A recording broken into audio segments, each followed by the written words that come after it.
Huminto ako dahil wala na po support sa akin. Kasi daw bakla ako. Ganon ang sabi nila. Gusto ko pa mag-aaral. Pero wala na mag-support sa akin kung hindi ako na lang. Nalaman ko sa kaibigan ko na bakla din katulad ko. Nag-aaral siya sa arts.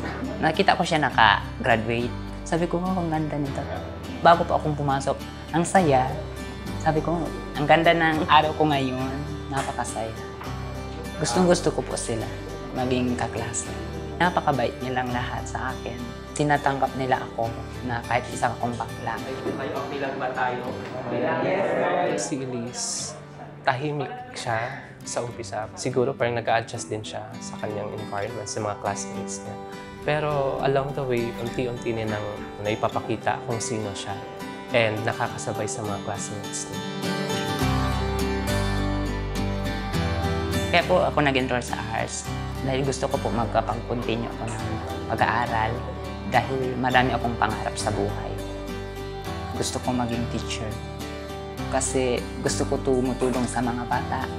Gusto ko po sila matuto na tutulungan ko sila ng makakaya ko.